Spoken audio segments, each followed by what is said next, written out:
اور زیتون اور کھجور اور انگور اور طرح طرح کے دوسرے پھل پیدا کرتا ہے۔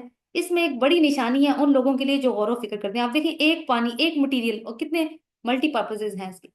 اور یہ دیکھیں کہ اللہ تعالیٰ نے کہا آسمان سے پانی برساتا ہے، اور کہاں پانی برستا ہے؟ زمین پہ۔ تو ایک اور چیز جس کے اوپر اللہ تعالیٰ نے توجہ دلوائی ہے وہ یہ ہے کہ زمین اور آسمان کے جوڑے ہونے کا جو کمبینیشن ہے وہ کس طرح تمہارے لیے فائدہ مند بن گیا ہے۔ اور مسلسل یہ سلسلہ چل رہا ہے جب سے انسان اس زمین پہ آباد ہوا ہے، اللہ تعالیٰ نے اس چیز کا انتظام اسی طرح کر کے رکھا ہے۔ وَسَخَّرَ لَكُمُ اللَّيْلَ وَالنَّهَارَ وَالشَّمْسَ وَالْقَمَرَ وَالنُّجُومُ مُسَخَّرَاتٌ بِأَمْرِهِ إِنَّ فِي ذَلِكَ لَآيَاتٍ لِقَوْمٍ يَعْقِلُونَ۔ اس نے تمہاری بھلائی کے لیے رات اور دن اور سورج اور چاند کو مسخر کر رکھا ہے۔ یہ بھی جوڑے جوڑے ہیں۔ اور رات اور دن کا دیکھیں جوڑا کیا ہے کہ رات جو ہے وہ دن کام کے لیے ہوتا ہے اور انسان ایگزاسٹ ہو جاتا ہے، تو رات اللہ تعالیٰ نے ریسٹ کے لیے دی ہے، دوبارہ سے ری وائٹلائز ہو جاؤ، ری انرجائز ہو جاؤ اور دوبارہ سے کام پہ لگ جاؤ۔ اور سورج کو اللہ تعالیٰ نے ایک کلاک کی طرح رکھا ہوا ہے، اور چاند کو کیلنڈر کی طرح رکھا ہوا ہے، اور سورج بھی کیلنڈر کا کام دیتا ہے، اس کو بھی مسخر کر رکھا ہے، اور سب تارے بھی اسی کے لیے مسخر ہیں، یعنی راستہ دکھاتے ہیں، اور خوبصورتی کا تو سامان ہے یہ۔ تو مسخر کا ہونے کا مطلب یہ ہے کہ یہ ساری جو مخلوقات ہیں، ساری اللہ تعالیٰ کی مخلوقات ہیں، اس نے ان کو ایک ایسے سسٹم میں باندھ کر رکھا ہے کہ وہ سارا سسٹم انسان کے فائدے کے لیے کام کر رہا ہے۔ اس میں بہت ساری نشانیاں ان لوگوں کے لیے جو عقل سے کام لیتے ہیں، اور کبھی اس سسٹم کو کبھی ڈیپلی اسٹڈی کریں تو انسان کو پتہ چلتا ہے کہ کیسی کیسی باریکیاں ہیں اس کے اندر، اور انسان زیادہ اللہ تعالیٰ کے قریب ہونے لگتا ہے۔ یعنی اور یہ کیسے پتہ چلے گا؟ ظاہر ہے دنیاوی علوم کا علم ہوگا، ایسٹرولوجی کو جانیں گے، فزکس کو جانیں گے تو ہی پتہ چلے گا نا کہ کیسی کیسی نشانیاں اس کے اندر موجود ہیں۔ باقی یہ تو بات ہے کہ جو ہم یہاں پہ ڈسکس کر سکتے ہیں وہ تو ایک سطحی سی بات ہو سکتی ہے۔ اور بہت سی رنگ برنگ کی چیزیں اس نے تمہارے لیے زمین میں پیدا کر رکھی ہیں، ان میں بھی ضرور نشانیاں ان لوگوں کے لیے جو سبق حاصل کرنے والے تھے۔ یعنی سورج کی روشنی نہ پہنچے تو فصلیں نہ پکیں، کیونکہ سورج پودے خوراک ہی نہیں بنا سکتے جب تک کہ انہیں سورج کی لائٹ نہ ملے، نہ پھل، نہ فصلیں پکیں، نہ پھل جو ہیں وہ پکیں۔ تو ایک اور نشانی اللہ تعالیٰ نے بتائی، پھر وہی ہے جس نے تمہارے لیے سمندر کو مسخر کر رکھا ہے تاکہ تم اس سے تر و تازہ گوشت لے کر کھاؤ، اور اس سے زینت کی وہ چیزیں نکالو جنہیں تم پہنا کرتے ہو، جیسے پرلز وغیرہ۔ ابھی تک تو پرلز کی اور واللہ عالم کچھ اور بھی چیزیں ہوں، بیکاز اوشن ایک ایسی چیز ہے جو کہ کافی ان ایکسپلورڈ، اونلی 3% آف دا، یعنی 3% صرف ایکسپلور ہوا ہوا ہے اوشن، سمندر۔ تم دیکھتے ہو کہ کشتی سمندر کا سینہ چیرتی ہوئی چلتی ہے، یہ سب کچھ اس لیے ہے کہ تم اپنے رب کا فضل تلاش کرو اور اس کے شکر گزار بنو۔ کشتی کا ذکر کیوں کیا؟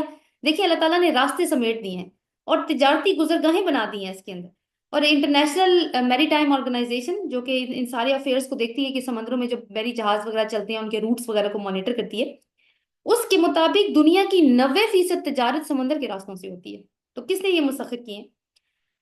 اس نے ایک اور مثال، اس نے زمین میں پہاڑوں کی میخیں گاڑ دی ہیں تاکہ وہ تم کو لے کے ڈھلک نہ جائے، یعنی زمین کو سٹیبل رکھنے کے لیے اس نے پہاڑوں کو ٹھوکا اس نے۔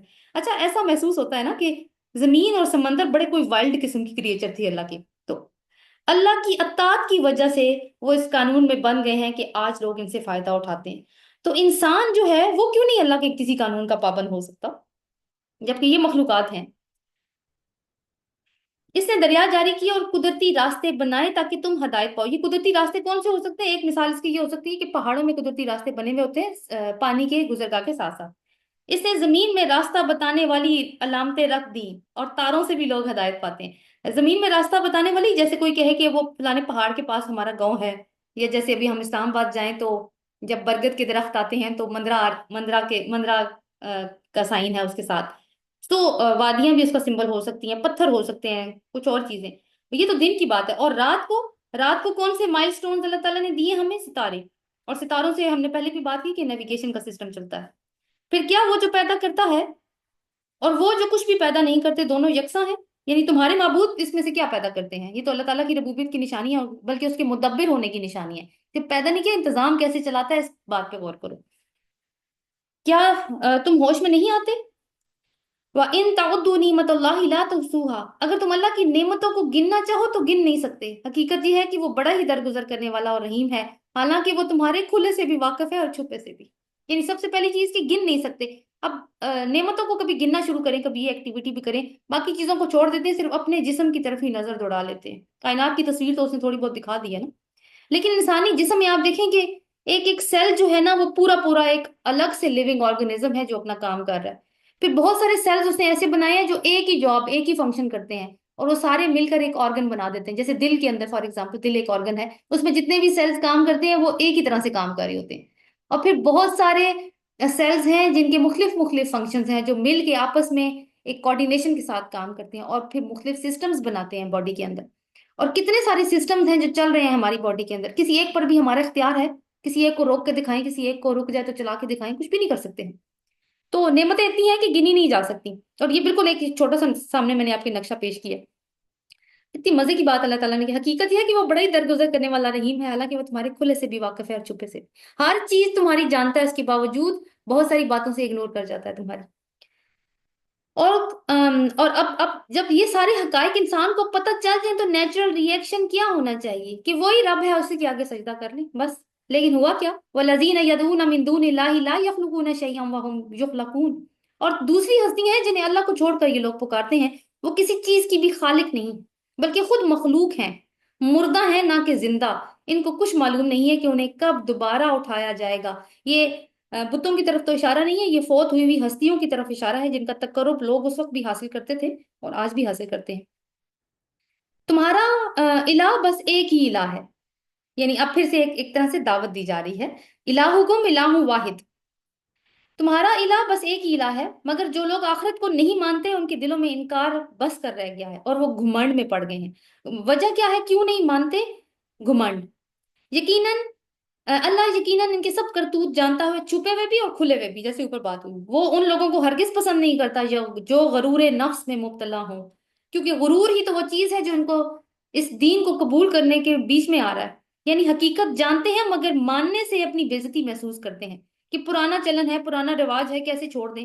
وہ ایک واقعہ شاید آپ نے سنا ہوگا کہ ابو جہل، اس کے پاس اخرس بن شریک آیا اور اس نے پوچھا کہ ابو جہل کو کہا کہ سچ سچ بتاؤ کہ جو محمد بات کرتا ہے وہ صحیح ہے. اس نے کہا خدا کی قسم وہ سچ بولتا ہے اور جو قرآن ہے وہ بھی صحیح ہے. تو کہتا تو مان کیوں نہیں جاتے؟ کہتا مان گئے تو ہمارے تو قبیلے کی ناک نیچی ہو جائے گی نا ان کے قبیلے سے، تو اس لیے میں کبھی بھی نہیں مانوں. سو جان بوجھ کے انکار کیا، اسی لیے تو کافر کہلائے تھے.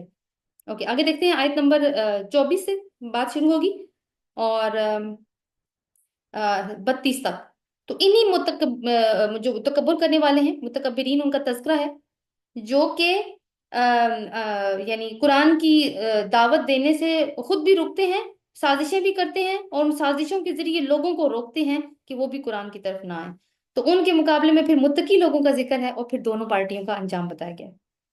وَإِذَا قِيلَ لَهُم مَاذَا أَنزَلَ رَبُّكُمْ قَالُوا أَسَاطِيرُ الْأَوَّلِينَ. اور جب کوئی ان سے پوچھتا ہے کہ تمہارے رب نے یہ کیا چیز نازل کی ہے، تو کہتے ہیں وہ تو اگلے وقتوں کی فرسودہ کہانیاں ہیں.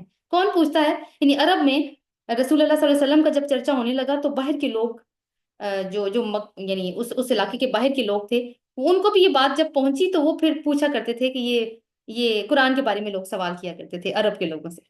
کیونکہ عرب کے لوگوں سے جب وہ سوال کرتے تھے، کیونکہ اب دیکھیں ہمیں بھی کسی شخص کے بارے میں پرٹیکولرلی جاننا ہو یا کسی علاقے کے بارے میں بھی جاننا ہو تو ہم لوکل لوگوں پہ ڈیپینڈ کرتے ہیں.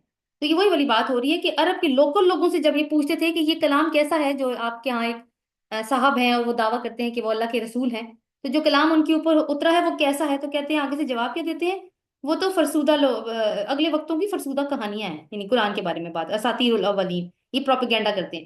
یہ باتیں وہ اس لیے کرتے ہیں کہ قیامت کے روز اپنے بوجھ بھی اٹھائے رکھیں اور ساتھ ساتھ کچھ ان لوگوں کے بوجھ بھی سمیٹیں جنہیں یہ بربنائے جہالت گمراہ کریں. تو خود تو جانتے بوجھتے گمراہ ہوئے ہیں نا، لیکن باقی لوگوں کو پروپیگنڈا کر کے ہٹا رہے ہیں. پھر لوگ ان کی بات کو یقین کرتے ہیں، اچھا انہوں نے کہہ دیا ہے، یہ تو جانتے بھی ہوں گے اس شخص کو، یہ تو کب سے اس کے ساتھ رہ رہے ہیں، تو یہ صحیح کہتے ہوں گے.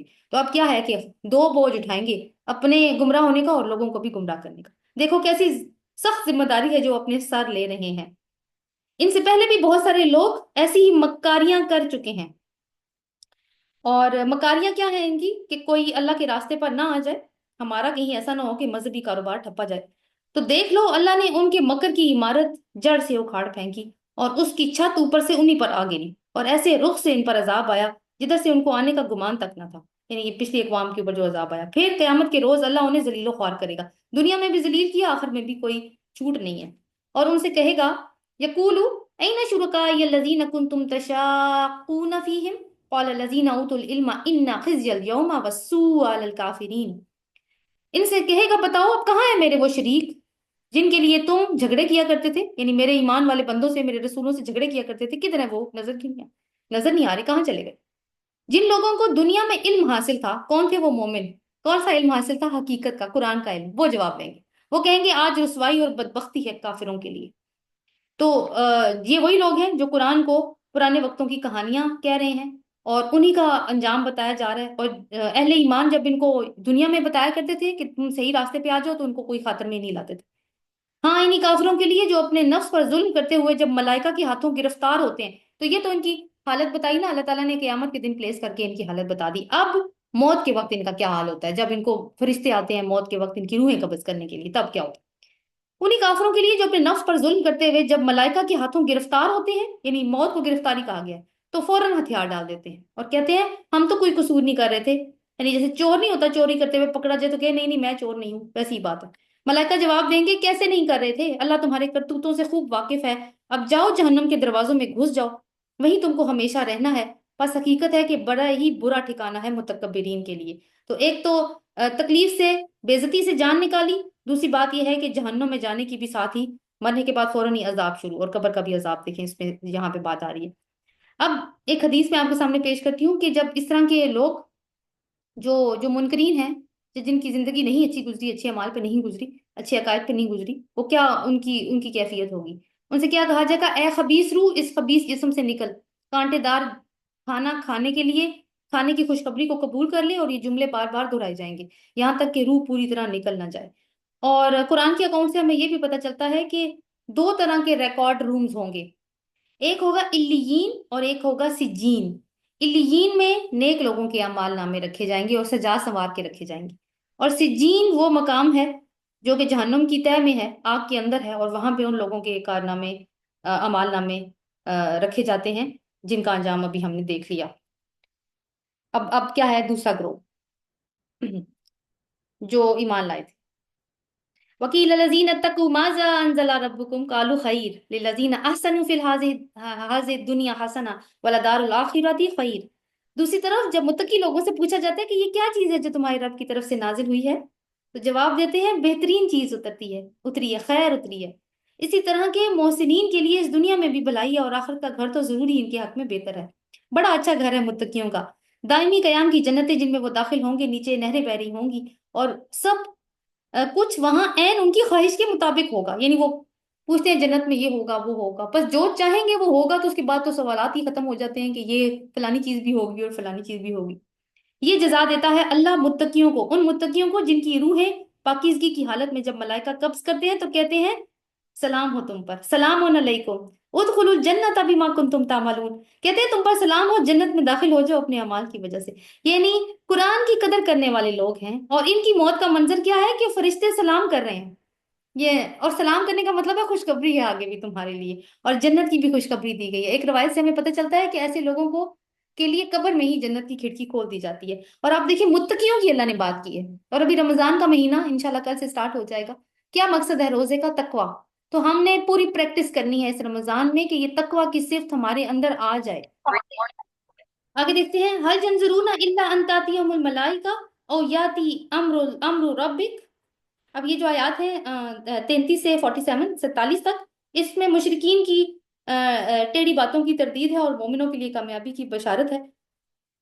جو عذاب کی بات کی گئی تھی اس کا بھی جواب ہے۔ اے نبی صلی اللہ علیہ وسلم، اب جو یہ لوگ انتظار کر رہے ہیں تو اس کے سوا باقی کیا رہ گیا ہے کہ ملائکہ یہاں پہنچے یا تیرے رب کا فیصلہ ہی صادر ہو جائے؟ یعنی یہ جو عذاب کا انتظار کر رہے ہیں، اور ملائکہ کب پہنچتے ہیں؟ اللہ کا فیصلہ لے کر، اور کون سا فیصلہ ہوتا ہے وہ ہم پڑھ چکے ہیں۔ اسی طرح کی ڈھٹائی ان سے پہلے بہت سارے لوگ کر چکے ہیں، پھر جو کچھ ان کے ساتھ ہوا وہ ان پر اللہ کا ظلم نہیں تھا بلکہ ان کا اپنا ظلم تھا جو انہوں نے اپنے اوپر کیا۔ اگر اللہ ظلم کرتا تو کیا کرتا؟ نہ ہدایت دیتا، نہ رسول بھیجتا، اور ویسے ہی پکڑ لیتا تو کیا کر لیتے انسان؟ کچھ بھی نہیں۔ لیکن اس نے کیا کیا؟ اس نے تو خیر خواہی کا حق ادا کیا، اپنے بندوں کے ساتھ محبت کا حق ادا کیا، ان کو بتایا ہے کہ کون سا سیدھا راستہ ہے۔ ان کے کرتوتوں کی خرابیاں آخرکار ان کی دامنگیر ہو گئیں، اور وہی چیز ان پر مسلط ہو کر رہی جس کا وہ مذاق اڑایا کرتے تھے۔ یعنی کہ کیا مذاق اڑاتے تھے؟ کہ عذاب لے آؤ، عذاب لے آؤ۔ وہ کیا روز کہتے ہو عذاب آئے گا، عذاب آئے گا، کب آئے گا؟ وہ عذاب لے کے کیوں نہیں آ جاتے؟ اب کچھ آرگیومنٹس آ رہے ہیں جو رسول اللہ صلی اللہ علیہ وسلم کی دعوت کو رد کرنے کے لیے یہ لوگ مشرکین دیا کرتے تھے۔ وقال الذین اشرکوا لو شاء ما عبدنا من دونی، یہ مشرکین کہتے ہیں اگر اللہ چاہتا تو نہ ہم اور نہ ہمارے باپ دادا اس کے سوا کسی اور کی عبادت کرتے، نہ اس کے حکم کے بغیر کسی چیز کو حرام ٹھہراتے۔ ایسے ہی بہانے ان سے پہلے کے لوگ بھی بناتے رہے ہیں۔ اصل میں بات یہ ہے کہ عقلی دلائل جب دے رہا ہے اللہ تعالیٰ، اس کو تو مان نہیں رہے، اب کیا جواب دیں؟ اب یہ کہتے ہیں اچھا اللہ چاہتا نا اگر، تو ہم یہ غلط کام کرتے ہی نا، اور یہ بات ہم بھی کیا کرتے ہیں، اللہ چاہے نا تو ہم بھی نماز پڑھ لیں، اللہ ہمیں بھی توفیق دینا اچھا کام کرنے کی، بھائی کیوں نہیں اللہ آپ کو توفیق دے سکتا؟ آپ توفیق مانگنے والے تو بنے، وہ تو دیتا ہے توفیق۔ تو یہ بھی ایسی بات ہے۔ تو کیا رسولوں پر صاف صاف پہنچا دینے کے علاوہ کچھ اور بھی ذمہ داری ہے؟ یعنی رسول بتا رہا ہے کہ کیا کرنا ہے، کیا صحیح ہے کیا غلط ہے، تو رسول تو صرف اپنی ذمہ داری نبھائے گا۔ ہم نے ہر امت میں ایک رسول بھیج دیا اور اس کے ذریعے سے سب کو خبردار کر دیا ہے کہ اللہ کی بندگی کرو اور طاغوت کی بندگی سے بچو۔ طاغوت کیا ہے؟ ہر وہ سسٹم جو اللہ کے سسٹم سے مزاحمت میں کھڑا ہو جائے اور کہے کہ میرا سسٹم اچھا ہے، اس میں آؤ۔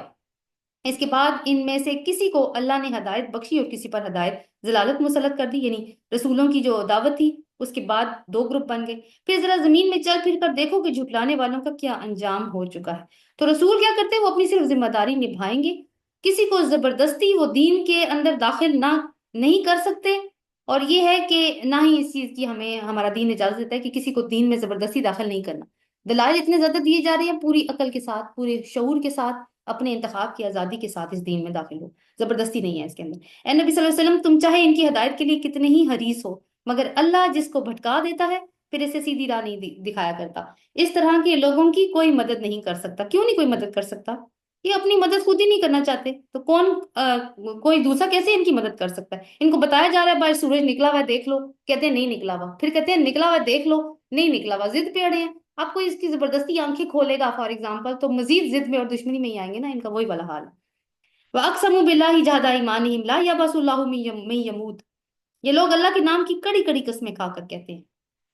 اب یہ دوسرا آرگیومنٹ آ رہا ہے، پہلا آرگیومنٹ دیکھ لیا ہم نے، اب دوسرا آرگیومنٹ کیا دیتے ہیں؟ اللہ کے نام کی کڑی کڑی قسمیں کھا کر کہتے ہیں کہ اللہ کسی مرنے والے کو پھر سے زندہ کر کے نہیں اٹھائے گا۔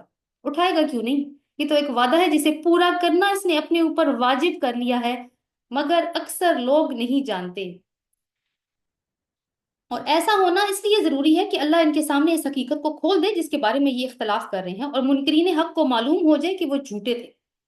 ہمیں کسی چیز کو وجود میں لانے کے لیے اس سے زیادہ کچھ نہیں کرنا ہوتا کہ ہم اسے حکم دیں، ان نقول لہو کن فیکون، ہم اسے حکم دیں ہو جا، بس وہ ہو جاتی ہے۔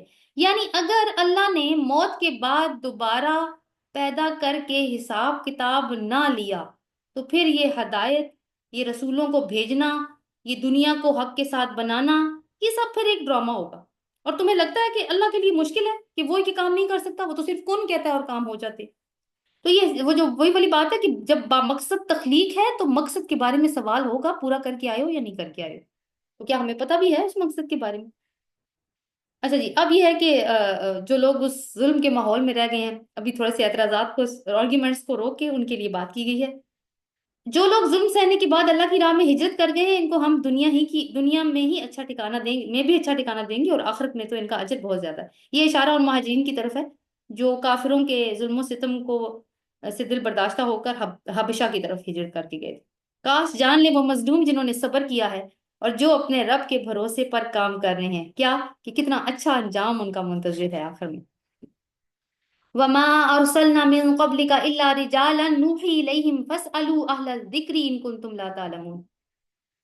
اے نبی صلی اللہ علیہ وسلم، اب یہ ہے کہ تیسرا آرگیومنٹ کہ یہ رسول جو ہے وہ انسان کیوں ہے، تو فرشتہ کیوں نہیں ہے؟ یہ رسول اللہ تعالیٰ انسانوں کو کیوں رسول بنا کے اللہ تعالیٰ بھیجتے ہیں؟ اے نبی، ہم نے تم سے پہلے بھی جب کبھی رسول بھیجے ہیں آدمی ہی بنا کے بھیجے ہیں جن کی طرف ہم اپنے پیغامات وحی کیا کرتے ہیں۔ اہل ذکر سے پوچھ لو اگر تم لوگ خود نہیں جانتے۔ اہل ذکر کون ہے؟ اہل کتاب کے علماء، ان کو تو پتہ ہے وہ کون ہے، یہودی ہیں فی الحال، یعنی بنی اسرائیل کے لوگ جو کہ مدینہ میں آباد ہیں، تو آتے جاتے تو تھے یہ لوگ، تو ان سے پوچھ لو اگر تمہیں شک ہے، وہ بھی تمہیں یہی بتائیں گے کہ اللہ تعالیٰ نے جب بھی رسول بھیجے ہیں وہ انسان ہی بھیجے ہیں، کوئی فرشتہ اللہ تعالیٰ نے کبھی بھی ایسا نہیں ہوا کہ فرشتے کو اللہ تعالیٰ نے انسانوں کی ہدایت کے لیے رسول بنا کے بھیجا، اس لیے کہ وہ پرپس سرو ہی نہیں کرتے جو کہ رسول کا پرپس ہے، کہ اپنی رول ماڈلنگ نہیں وہ کر سکتے فرشتے۔ پچھلے رسولوں کو بھی ہم نے روشن نشانیاں اور کتابیں دے کر بھیجا تھا، اب یہ ذکر تم پر نازل کیا۔ دیکھیں قرآن کو بار بار ذکر، اور اب یہ ذکر یعنی یہ نصیحت، یہ یاد دہانی اس کی بات ہے، تم پر نازل کیا ہے تاکہ تم لوگوں کے سامنے اس تعلیم کی تشریح اور توضیح کرتے جاؤ جو ان کے لیے اتاری گئی ہے، اور تاکہ لوگ بھی غور و فکر کریں۔ یعنی تشریح اور توضیح کا مطلب یہ ہے کہ آپ نے یہ ایک تو لوگوں کو بتانا ہے اپنے قول سے، اور باقی یہ ہے کہ عمل کے ساتھ اس کی تشریح کرنی ہے ان احکامات کی۔ تو رسول کی سنت آپ دیکھیں کہ اس کی طرف اشارہ ہو گیا کہ وہ کتنا مستند سورس ہے، اور آپ کو پتا ہے کہ رسول کی سنت کو حکمت بھی کہا جاتا ہے۔ اور کیوں کہا جاتا ہے؟ کیونکہ حکمت کا مطلب ہی یہی ہے کہ علم کا پریکٹیکل یوز، جو علم حاصل کیا ہے اس کو استعمال میں لانا ہی اصل میں حکمت ہے۔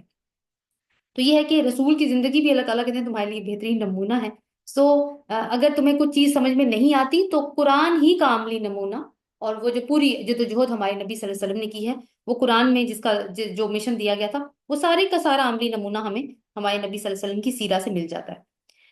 تو سیرہ کے اوپر پھر اس کا مطلب ہے کہ ہمیں اس کے اوپر بھی گہری نظر رکھنے کی ضرورت ہے۔ افامن الذین مکروا السیئات ان یخسف اللہ بہم الارض او یاتیہم العذاب من حیث لا یشعرون، پھر کیا یہ لوگ جو بدتر سے بدتر چالیں چل رہے ہیں اس بات سے بالکل ہی بے خوف ہو گئے کہ اللہ ان کو زمین میں دھنسا دے، یا کسی ایسے گوشے سے ان پر عذاب لے آئے جدھر سے ان کے آنے کا ان کو وہم و گمان تک نہ ہو؟ یعنی کون سی چالیں چل رہے ہیں یہ لوگ؟ یہ آرگیومنٹس یا اعتراضات۔ اور ابھی اعتراضات ہم نے کیا پڑھے؟ اللہ چاہتا تو ہم کبھی شرک نہ کرتے، ہم حرام حلال میں تمیز کرتے، تو مرنے کے بعد دوبارہ زندہ کیسے اٹھائے گا اللہ تعالیٰ، قسمیں کھا کر کہتے ہیں، پھر رسول انسان کیوں اللہ نے بنا کے بھیج دیا؟ تو یہ سارے جو یہ اس طرح کی جو چالیں چل رہے ہیں، تو اللہ تعالیٰ کیا کہتے ہیں کہ کیا یہ بے خوف ہو گئے ہیں کہ اللہ تعالیٰ ان کو کسی بھی ٹائم پہ کسی بھی طرح کا عذاب دے سکتا ہے جو ان کے وہم و گمان میں بھی نہ ہو، اچانک چلتے پھرتے ان کو پکڑ لے، یا ایسی حالت میں ان کو پکڑے جبکہ انہیں خود آنے والی مصیبت کا کھٹکا لگا ہوا ہو اور وہ اسے بچنے کی فکر میں ہو؟ یعنی پتہ بھی چل جائے کہ عذاب آ رہا ہے، وہ الرٹ بھی ہوں کہ ہم نے اسے بچنا ہے، پھر بھی نہ بچ سکیں۔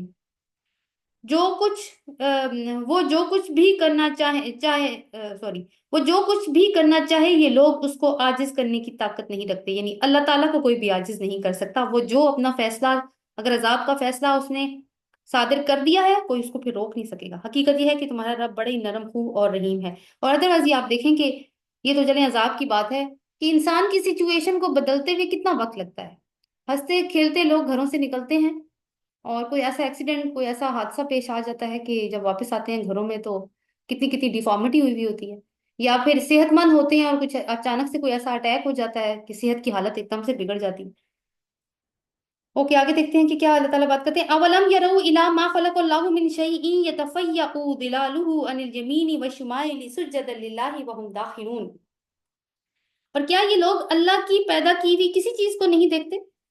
یعنی ابھی جو آیات آ رہی ہیں نا 48 سے 60 تک، اس میں ان توحید کے دلائل ہمیں نظر آئیں گے، کائنات میں بھی جو ہیں اور انسان کے اپنے نفس میں بھی۔ اور کیا یہ لوگ اللہ کی پیدا کی ہوئی کسی چیز کو نہیں دیکھتے؟ اس کا سایہ کس طرح اللہ کے حضور سجدہ کرتے ہوئے دائیں اور بائیں گرتا ہے۔ یعنی تمام جو جو اشیاء ہیں جن کو اللہ تعالیٰ نے جسم عطا کیا ہے، ان کے سائے اس بات کی علامت ہیں کہ وہ سارے ایک ہی قانون کی گرفت میں جکڑے ہوئے ہیں، اور ساروں کی پیشانی پر اللہ کی بندگی کا داغ لگا ہوا ہے، کسی اور کی بندگی کا نہیں ہے داغ۔ اور یہاں پہ ایک اور چیز کہ سایہ بنتا ہی اس چیز کا ہے جس کا کوئی جسمانی وجود ہو، جو کہ اس بات کا کھلا ثبوت ہے کہ وہ مخلوق ہیں۔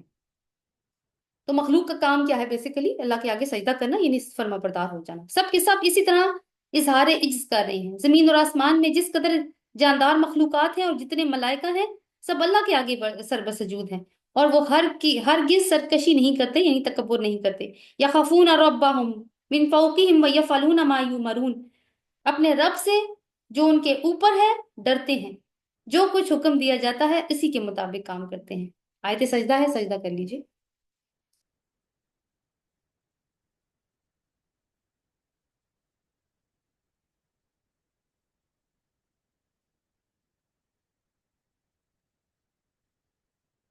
وقال اللہ لا تتخذوا الہین اثنین انما هو الہ واحد فإیایا فارہبون۔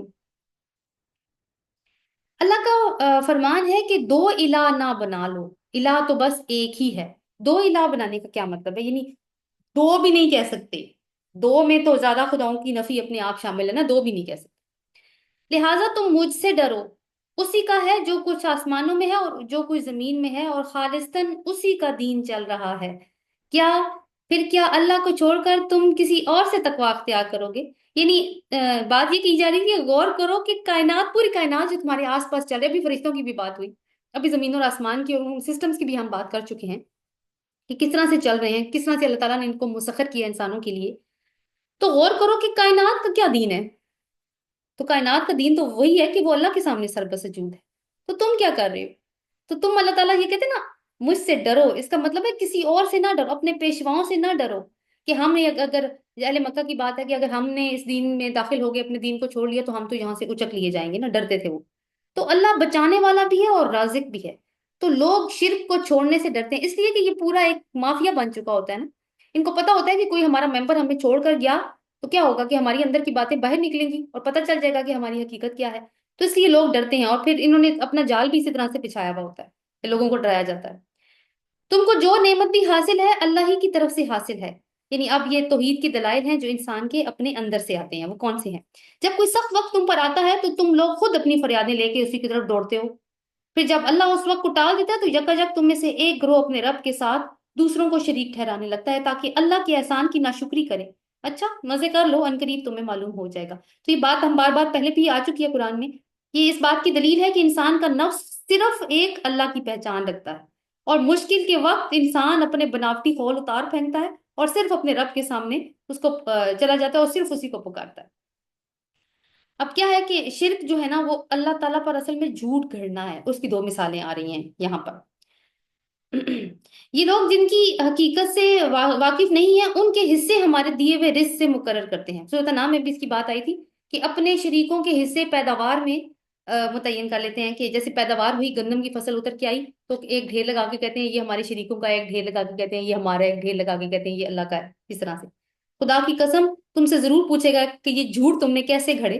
یعنی دلیل لے کر آؤ کہ کس نے تمہیں کہا تھا کہ ان شریکوں کا بھی کوئی حصہ نکل سکتا ہے. دوسری کیا اس میں ایک جھوٹ گھڑتے ہیں اللہ تعالیٰ کے لیے. وَيَجْعَلُونَ لِلَّهِ الْبَنَاتِ سُبْحَانَهُ وَلَهُم مَا يَشْتَهُونَ. یہ اللہ کے لیے بیٹیاں تجویز کرتے ہیں. بیٹیاں کیسے تجویز کرتے ہیں اللہ تعالیٰ کے لیے؟ مشرکین عرب کے معبودوں میں دیوتا کم تھے اور فیمیل ڈیٹیز زیادہ تھیں، یعنی دیویاں زیادہ تھیں. اور ان دیویوں کا تعلق وہ فرشتوں سے جوڑتے تھے تو یہ اللہ کی بیٹیاں ہیں. تو اس طریقے سے نا وہ اللہ کی بیٹیاں تجویز کیا کرتے تھے. سبحان اللہ. اور ان کے لیے جو یہ خود چاہیں، یعنی اپنے لیے نہیں لڑکیاں چاہتے بٹ اللہ کے لیے لڑکیاں بنائی ہوئی ہیں. اور جب ان میں سے کسی کو بیٹی کے پیدا ہونے کی خوشخبری دی جاتی ہے تو اس کے چہرے پر کالک چھا جاتی ہے اور بس خون کا سا گھونٹ پی کر رہ جاتا ہے. لوگوں سے چھپتا پھرتا ہے کہ اس بری خبر کے بعد کسی کو کیا منہ دکھائے. سوچتا ہے کہ ذلت کے ساتھ بیٹی کو لیے رہے یا مٹی میں دبا دے. دیکھو کیسے برے حکم ہیں جو یہ خدا کے بارے میں لگاتے ہیں. تو رسول صلی اللہ علیہ وسلم نے فرمایا کہ بیٹیاں نہایت قیمتی اور غمخوار ہوتی ہیں. تو اب یہ ہے کہ اب دیکھیں، اب ویسے تو یہ اہل مکہ کی تصویر کھینچی جا رہی ہے، بٹ آپ کو سیریسلی لگتا ہے کہ یہ اہل مکہ ہی کی تصویر ہے؟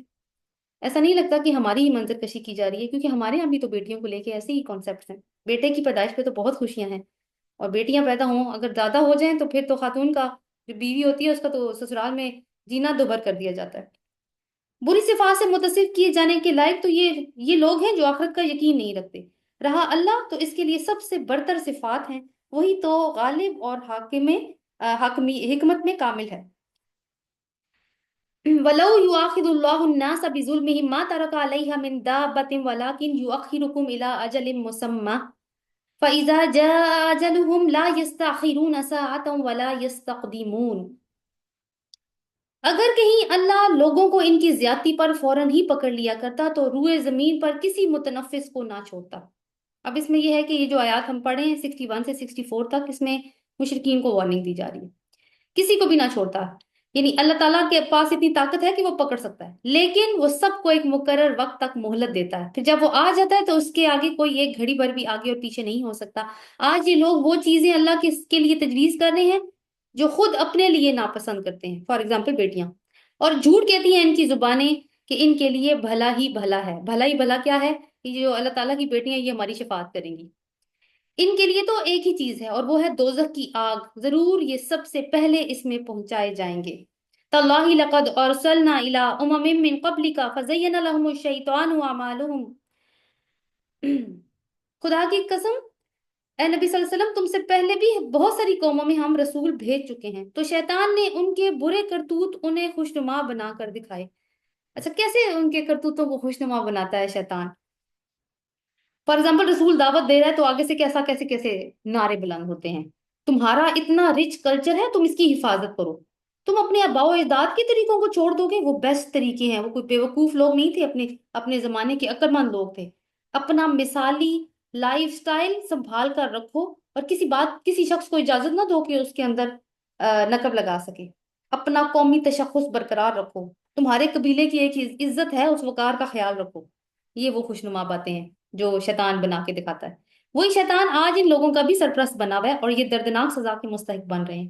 ہم نے یہ کتاب تم پر اس لیے نازل کی ہے کہ تم ان اختلافات کی حقیقت ان پر کھول دو جن میں وہ پڑے ہوئے ہیں۔ یعنی ایک دینی ابراہیم کہتے تو ہیں، دین ابراہیمی کو فالو کرتے ہیں، لیکن ذرا دیکھیں کہ دین ابراہیم کو انہوں نے کس چیز کی کس شکل میں لے کے آئے ہوئے ہیں یہ لوگ۔ یہ کتاب رہنمائی اور رحمت بن کر اتری ہے ان لوگوں کے لیے جو اسے مان لیں۔ اوکے، آگے دیکھتے ہیں ہم۔ آیت نمبر ہے ہماری یہاں سے 65 سے 83 کا مضمون ہے یہاں پہ، اور مشرکین کو یہاں پہ ملامت ہے، اور پیغمبر کو تسلی بھی دی جا رہی ہے، اور ایک کچھ بڑے امپورٹنٹ پوائنٹس ہیں جو ہم انشاءاللہ ڈسکس کریں گے۔ وَلَهُ أَنزَلَ مِنَ السَّمَاءِ مَاءً فَأَحْيَا بِهِ الْأَرْضَ بَعْدَ مَوْتِهَا إِنَّ فِي ذَلِكَ لَآيَةً لِقَوْمٍ يَسْمَعُونَ۔ اس کو انڈرلائن کیجیے، لِقَوْمٍ يَسْمَعُونَ کو انڈرلائن کر لیجیے صرف، اور اگر انڈرلائن نہیں کرنا تو پھر مائنڈ میں رکھنا پڑے گا۔ اللہ نے آسمان سے پانی برسایا اور یکا یک مردہ پڑی ہوئی زمین میں اس کی بدولت جان ڈال دی۔ یقیناً اس میں نشانی ہے سننے والوں کے لیے۔ یعنی کیا نشانی ہے؟ کہ رسول تمہیں بتا رہا ہے کہ یہ نشانی ہے، تو اس کا اور تم بار بار اس کا مشاہدہ کر رہے ہو۔ اور کس بات کی نشانی ہے؟ کہ جو اعتراض کیا کرتے تھے نا کہ موت کے بعد ہم دوبارہ نہیں اٹھائے جائیں گے، تو تم تو دیکھتے ہو کہ زمین بار بار مردہ ہو جاتی ہے، ہر کچھ ٹائم کے بعد اللہ تعالیٰ پھر اس کو زندہ کر دیتا ہے، پھر پودے اگا دیتا ہے۔ اور تمہارے لیے مویشیوں میں بھی ایک سبق موجود ہے، ان کے پیٹ سے گوبر اور خون کے درمیان ہم ایک ایسی چیز تمہیں پلاتے ہیں، یعنی خالص دودھ جو پینے والوں کے لیے نہایت خوشگوار ہے۔ یعنی گائے ہے فار ایگزامپل، خوراک کھاتی ہے، تو اس کی خوراک الٹیمیٹلی کیا کرتی ہے؟ گوبر بنتی ہے نا۔ جو بھی ہم کھاتے ہیں الٹیمیٹلی تو ایک فاضل مادہ بن جاتا ہے، اور اس کے جو نیوٹرینٹس ہیں وہ بلڈ میں شامل ہو جاتے ہیں۔ لیکن دودھ کیا ہے؟ نہ وہ فضلہ ہے، نہ وہ خون ہے، اس کے بیچ میں سے اللہ تعالیٰ کہتے ہیں کہ ہم ایکسٹریکٹ کر کے تمہیں ایک ایسی چیز پلاتے ہیں جو کہ تمہارے لیے جس کے لیے یعنی اس کا ذائقہ خوشگوار ہے، اور اس کے لیے وہ ہیں اس کے فائدے بھی بہت زیادہ ہیں۔ تو کیا تم نے یہ اتنی بڑی نشانی پہ نہیں تم غور کرتے؟ تو کیسے ہو رہا ہے یہ سب کچھ؟ وَمِن ثَمَرَاتِ النَّخِيلِ وَأَعْنَابٍ تَتَّخِذُونَ مِنْهُ سَكَرًا وَرِزْقًا حَسَنًا إِنَّ فِي ذَلِكَ لَآيَاتٍ لِقَوْمٍ يَعْقِلُونَ۔ پہلے یسمعون کو انڈرلائن کیا تھا، اب یاقلون کو کیجیے گا۔ اسی طرح کھجور کے درختوں اور انگور کی بیلوں میں سے بھی ہم ایک چیز تمہیں پلاتے ہیں جسے تم نشہ آور بھی بنا لیتے ہو، اور پاک رزق بھی۔ یقیناً اس میں ایک نشانی ہے عقل سے کام لینے والوں کے لیے۔ یعنی یہ کتنی ورائٹی اللہ تعالیٰ نے دی ہے۔ تو اس میں ایک اشارہ یہ موجود ہے کہ شراب کی حرمت کی طرف بھی ہے، کہ وہ پاکیزہ رزق نہیں ہے، کیونکہ نشہ آور چیز تو شراب ہی تھا جو یہ انگوروں اور کھجوروں سے بنایا کرتے تھے۔ اوحا ربک الی النحل، نحل ہماری سورت کا نام بھی ہے، ان اتخذی من الجبال بیوتا ومن الشجر ومما یعرشون۔ اور دیکھو تمہارے رب نے شہد کی مکھی پر یہ بات وحی کر دی ہے، وحی کی ہے اس پہ، کہ پہاڑوں میں اور درختوں میں اور چڑھائی ہوئی بیلوں میں اپنے چھتے بناؤ، اور ہر طرح کے پھلوں کا رس چوسو، اور اپنے رب کی ہموار کی ہوئی راہوں پر چلتی رہو۔